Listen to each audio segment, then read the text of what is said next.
Price the lord, hallelujah. ഇയ്യോബിന്റെ പുസ്തകം 8-ാം അധ്യായത്തിൽ 1 മുതലുള്ള വചനഭാഗത്തേക്ക് കടന്നു പോകുമ്പോൾ ഇയ്യോബിന്റെ സ്നേഹിതന്മാരിൽ രണ്ടാമത്തവനായ ബിൽദാദിന്റെ ഒന്നാം പ്രതിവാദം, ദൈവം ന്യായം മറച്ചു കളയുമോ? നമ്മുടെ ചിന്തയിൽ ഒരിക്കലും ദൈവം ന്യായം മറച്ചു കളയുന്ന ദൈവമല്ല. അതിന് ശൂകനായ ബിൽദാദ് ഉത്തരം പറഞ്ഞത് എന്തെന്നാൽ, എത്രത്തോളം നീ ഇങ്ങനെ സംസാരിക്കും? നിന്റെ വായിലെ വാക്കുകൾ വൻ കാറ്റുപോലെ ഇരിക്കും. ദൈവം നീതിയെ മറച്ചു കളയുമോ? ദൈവം ന്യായം മറച്ചു കളയുമോ? യോബിന്റെ സ്നേഹിതന്മാരിൽ രണ്ടാമത്തവൻ ചോദിക്കുകയാണ്, നിന്റെ മക്കൾ പാപം ചെയ്തത് കൊണ്ടല്ലേ ഈ മക്കളെല്ലാം മരിച്ചുപോയത്? കഷ്ടതയിലേക്ക് കഷ്ടമനുഭവിക്കാൻ ഇടവന്നത് യോബിന്റെ ജീവിതത്തിൽ പാപം കടന്നു വന്നത് മൂലമല്ലേ? ദൈവം നീതി മറച്ചു കളയുമോ? ഇങ്ങനെ തൻ്റെ കൂടെയുള്ള തൻ്റെ കൂട്ടു സഹോദരങ്ങൾ യോബിനെ കുറ്റപ്പെടുത്തിയും പരിഹസിച്ചും ഒറ്റപ്പെടുത്തി നിൽക്കുന്ന ഒരു അനുഭവം. നമ്മുടെയൊക്കെ ഭവനത്തിൽ ആരെങ്കിലും രോഗിയായി കിടക്കുകയാണെങ്കിൽ അവരെ കാണാൻ വേണ്ടി വരുന്ന വ്യക്തികൾ ആദ്യം ഭയങ്കര സഹതാപത്തോടുകൂടെ വന്ന് അവരെ നോക്കി മൗനമായി നിൽക്കും. അത് കഴിഞ്ഞ് കുറച്ച് കഴിയുമ്പോൾ അവരെ ഒന്ന് ആശ്വസിപ്പിക്കാനൊക്കെ ശ്രമിച്ചിട്ട് പുറകോട്ട് പോകും. എന്നിട്ട് പറയും, ആ മനുഷ്യൻ അങ്ങനെ വന്നത് ആ മനുഷ്യന്റെ പാപം നിമിത്തമാണ്. ആ മനുഷ്യൻ ചെയ്ത പ്രവൃത്തി ആ മനുഷ്യന് അവന്റെ ജീവിതത്തിൽ കിട്ടിയിരിക്കുന്നു. അങ്ങനെയെങ്കിൽ ഇയ്യോബിന്റെ ജീവിതത്തിൽ ഇത്രയും വലിയ കഷ്ടങ്ങൾ കടന്നു വന്നത് ഇയ്യോബിന്റെ ജീവിതത്തിലെ പാപനിമിത്തമാണോ? ഒരിക്കലുമല്ല. ദൈവസന്നിധിയിൽ പിശാച് കടന്നു ചെന്ന് ദൈവത്തോട് അനുവാദം മേടിച്ച് ഇയ്യോബിന്റെ ശരീരത്തിന്റെ മേല്, അസ്ഥികളുടെ മേല്, ഇയ്യോബിന്റെ ജീവനല്ലാത്ത എല്ലാറ്റിന്റെ മേലും അവകാശം മേടിച്ചാണ് ഇയ്യോബ് കടന്നു വന്നത്. ഇയ്യോബിന്റെ അടുക്കലേക്ക് പിശാച് കടന്നു വന്നത്. ഇവിടെയാണ് നമ്മൾ തിരിച്ചറിയേണ്ടത്.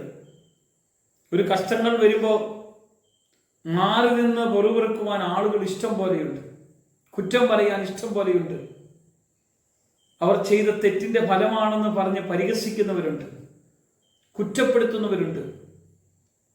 ഹോസ്പിറ്റലിൽ പോയി കാണുമ്പോൾ ഭയങ്കര സഹതാപം കാണിക്കാനും കണ്ട ശേഷം പുറകോട്ട് മാറി മറ്റുള്ളവരുമായി കുശലം പറയുന്നതും വേദനിപ്പിക്കുന്നതും അനേകം മനുഷ്യരുടെ ജീവിതത്തിൽ മുറിവുകൾ ഉണ്ടാക്കിക്കൊണ്ടിരിക്കുക. ദൈവം നീതിമാനല്ലേ? എന്തേ അവർക്ക് അങ്ങനെ സംഭവിച്ചത് എന്നൊക്കെ ചോദിക്കുന്ന മനുഷ്യരില്ലേ? വീട്ടിലൊരു തകർച്ച വന്നാൽ, വീട്ടിലൊരു അപകടം വന്നാൽ, വീട്ടിലൊരു പ്രതികൂലം വന്നാൽ, കുടുംബത്തിൽ ആർക്കെങ്കിലും എന്തെങ്കിലും വിഷമം വന്നാൽ കുറ്റപ്പെടുത്തുന്ന അനേകരില്ലേ? നമ്മൾ കുറ്റപ്പെടുത്തുവാനല്ല ദൈവം നമ്മളെ വിടുന്നത്. ദൈവം അവരുടെ വിശ്വാസത്തെ ശോധന ചെയ്യപ്പെടുമ്പോൾ, വിശ്വാസം നല്ലതാണെന്ന് അത് പരീക്ഷിക്കപ്പെടുമ്പോൾ, അതിൽ തെളിഞ്ഞവനാണെന്ന് കാണുമ്പോൾ, ജീവന്റെ കിരീടം കൊടുക്കുന്ന കർത്താവിന്റെ ആ ദൈവിക കൃപയെ അനുഭവിക്കാൻ വേണ്ടിയാണ് നമ്മൾ കടന്നു ചെല്ലേണ്ടത്. ഒന്നാമത്തെ കൂട്ടുദാസൻ ഇയ്യോബിനെ കുറ്റപ്പെടുത്തിയപ്പോൾ രണ്ടാമത്തെ ബിൽദാദ് വീണ്ടും ഇയ്യോബിനെ കുറ്റപ്പെടുത്തുന്നത് നമുക്ക് കാണാൻ കഴിയും. ഇയ്യോബിന്റെ ജീവിതത്തിൽ ദൈവത്തെ മറയ്ക്കുന്ന എല്ലാവരുടെയും പാത അങ്ങനെ തന്നെ. കപടഭക്തന്റെ ആശ നശിച്ചു പോകും,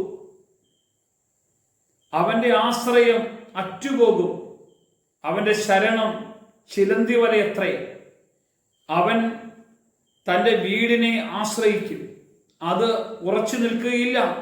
അവൻ അതിനെ മുറുകെ പിടിക്കും, അതേ നിലനിൽക്കുകയില്ല. വെയിലത്ത് അവൻ പച്ചയായിരിക്കുന്നു, അവന്റെ ചില്ലികൾ അവന്റെ തോട്ടത്തിൽ പടരുന്നു. എന്തെല്ലാം പറഞ്ഞ് യോബിനെ കുറ്റപ്പെടുത്തിയാലും യോബിന്റെ ജീവിതം കണ്ടൊരു ദൈവം, യോബിനെ കുറിച്ച് ദൈവം മാർക്കിട്ടതാണ്. നിഷ്കളങ്കനാണ്, നേരുള്ളവനാണ്, ദോഷം വിട്ടകന്നവനാണ്. ഇങ്ങനെ ദൈവം ഒരാളെ കുറിച്ച് പറയണമെങ്കിൽ അവൻ ദൈവത്തിന്റെ സന്നിധിയിൽ വിശുദ്ധനായതുകൊണ്ടാണ്. വിശുദ്ധരെ പരീക്ഷിക്കുവാൻ പിശാച് പല തന്ത്രങ്ങളും അയക്കും. അവന്റെ കുടുംബത്തെ തകർക്കാൻ നോക്കും, അവന്റെ വസ്തുവകളെ തകർക്കാൻ നോക്കും, അവന്റെ കുടുംബത്തിലുള്ളവരെ നശിപ്പിക്കാൻ നോക്കും. അതിന്മേൽ ദൈവത്തിന്റെ ഒരു കരമുണ്ട്, വിടിവിക്കുന്ന ഒരു കരമുണ്ട്, അനുഗ്രഹിക്കുന്ന ഒരു കരമുണ്ട്. ഇന്ന് കഷ്ടമാണെങ്കിൽ നാളെ അതിൽ നിന്ന് കയറി ദൈവത്തിന്റെ മഹത്വത്തെ വിളിച്ചു പറയത്തക്ക വിധം ദൈവം ഒരുക്കുന്നത് കാണാൻ കഴിയും.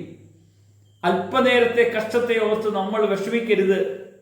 ലഘുനേരത്തെ കഷ്ടമാണെങ്കിൽ അതിന്റെ തേജസ്സിന്റെ മഹത്വത്തെ അറിയേണ്ടതിനാണ് നമ്മളെ ദൈവം കൂട്ടിക്കൊണ്ടുപോകും. അതുകൊണ്ട് പ്രിയമുള്ളവരെ, ഈ വചനം നിങ്ങളുടെയൊക്കെ ജീവിതത്തിൽ ഒരു പരാജയോ വേദനയോ ഒക്കെ അനുഭവിക്കുന്നെങ്കിൽ അതിൽ നിന്ന് വിടുവിക്കുന്ന ഒരു ദൈവമുണ്ടെന്ന് ഇവിടെ നമുക്ക് തിരിച്ചറിയാൻ കഴിയും. കുറ്റപ്പെടുത്തുന്ന ഒരു നടുവിൽ ദൈവം നമ്മെ എഴുന്നേൽപ്പിച്ചെങ്കിൽ ആ ദൈവത്തിനൊന്നും പ്രഭാതം മുതലേ നമ്മൾ നന്ദിയോടെ കൂടെ ഇരിക്കണം. നമുക്ക് പ്രാർത്ഥിക്കാൻ. കർത്താവേ, സ്വർഗീയ അപ്പച്ച, നിന്റെ സ്വർഗീയ കൃപ വെച്ച് ഞങ്ങളെ നിറയ്ക്കണം, പരിശുദ്ധാത്മാവിൽ നയിക്കണം. യേശുവിൻ നാമത്തിൽ ആമേൻ.